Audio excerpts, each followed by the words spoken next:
Hi everybody, this is just a quick video introducing you to Kahoot, if you've heard about it but not tried it before. Kahoot is an online quizzing platform that you can use with your students to let them participate in quizzes that you create using their own mobile devices.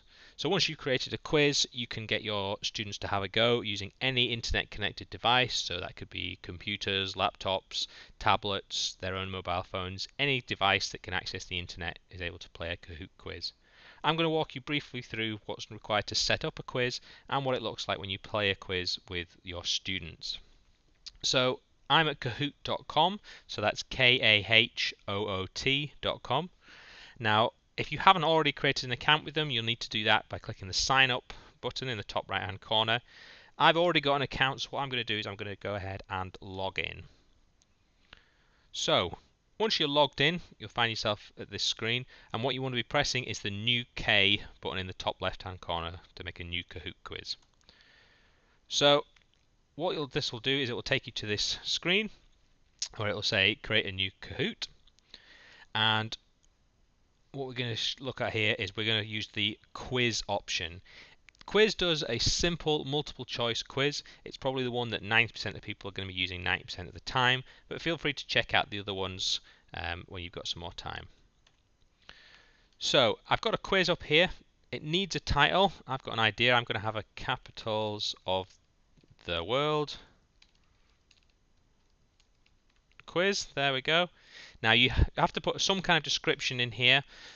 So what I'm going to put in is I'm going to have quiz to look at capitals of the world. There we go.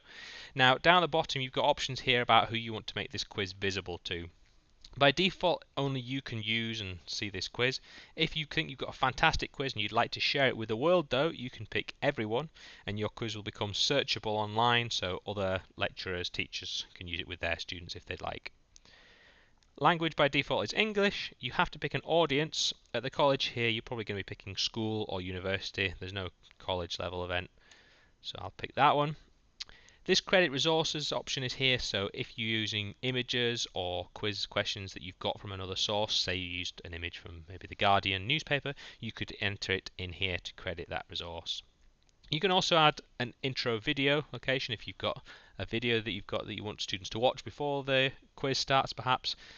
Maybe you want them to watch a video and then after they've seen the quick video they're going to answer some questions about what colour hat was somebody wearing in the first scene or something like that. You can do that here. You can also add a cover image by either dragging and dropping an image from your computer, or in this case you can click add an image, and because I know I'm doing kind of a generic geography quiz, if I click the geography section, there we go, there's a nice picture of London, so I'm going to leave that one in there. And once you're ready you need to click OK Go in the top corner to get started. So here's my quiz here. I've got my title, my description, I can see that only I can use this, and the first thing to do is you want to add a question.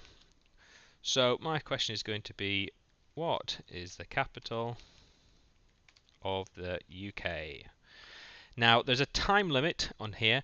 If you've got a particularly long question or answers, you can give people longer than 20 seconds. 20 seconds is usually roughly long enough for kind of simple questions. It's up to you if you want to increase that.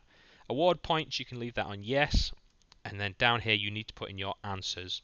You have to have a minimum of 2 answers and you can have a maximum of 4 answers. So I'm going to add in London, Berlin,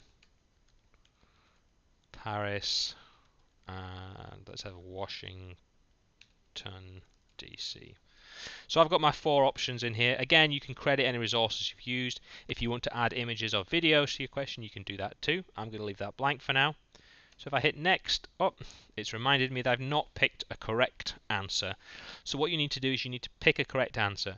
You can have more than one correct answer. Obviously, you can't mark everything as correct. So I'm going to pick London. I've just got one correct answer for this one, and I'm going to press next. There we go. So I'm back at my quiz screen. I can see I've got my first question here. I can edit it with the pencil icon. I can duplicate it with this icon, and I can get rid of it with this rubbish bin icon. So I'm going to duplicate this because I'm going to have a similar question for the next one, and I'm going to use the pencil on question number 2 to edit it, and I'm going to change this to what is the capital of Germany. So I can untick London and I can tick Berlin.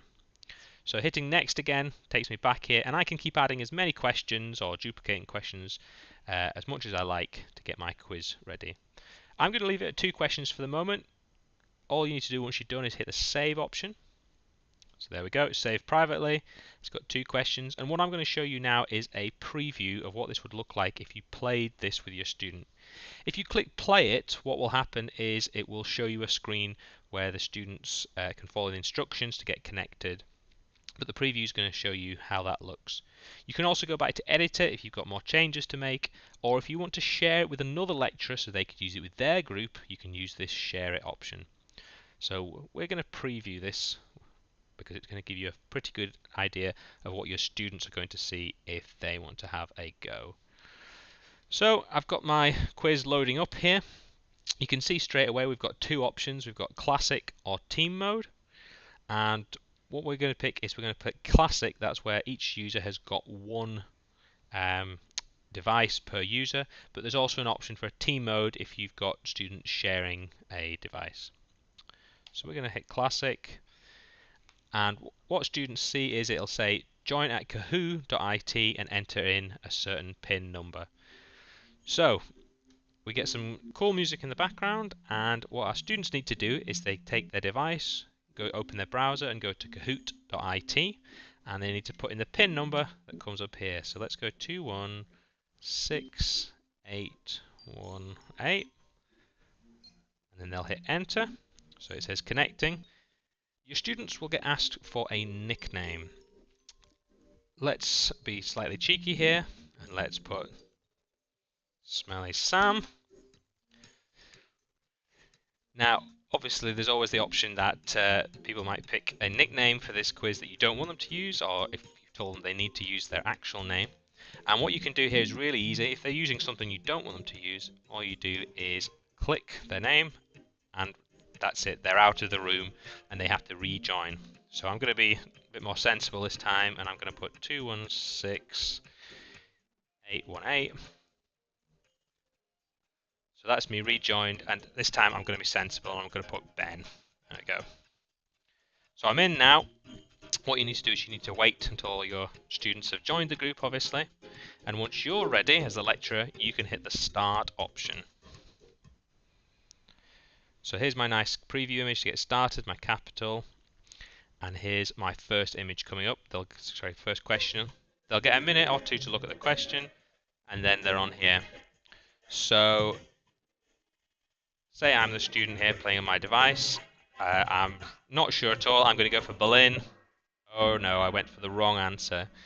Now, because I've only got 1 user in here, once all your users have answered, what they'll see is this kind of summary where you'll see how many people got different scores on here.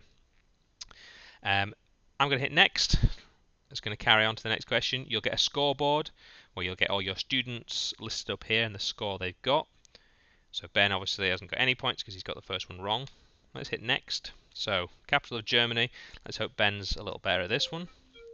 So Ben knows that this is Berlin. So let's go for fantastic, great. So Berlin was the right answer. Ben got that one right. So when we hit next now, we can see that this is the end of the quiz because we've come right to the end, and we've got Ben up here first, and he's got 866 points. If we hit the get results option here, we'll kind of get a feedback thing overall, and what you can do is you can actually save those results if you want some kind of record of how your students have done, maybe some kind of reminder that certain people, maybe are struggling with certain questions, things like that. You might want to save that. Students will get a chance to rate the Kahoot, get asked about did they learn something, would they recommend it, etc., which is also kind of useful feedback there. And you can also see the feedback from the students if you want after the Kahoot's finished. So that summarizes using Kahoot. If you've got any other questions about Kahoot or you'd like some support to set up a Kahoot quiz, please feel free to send us an email at helpdesk@borderscollege.ac.uk or just drop by the help desk and give us a shout. Hope you enjoyed the video and look forward to catching up with you soon.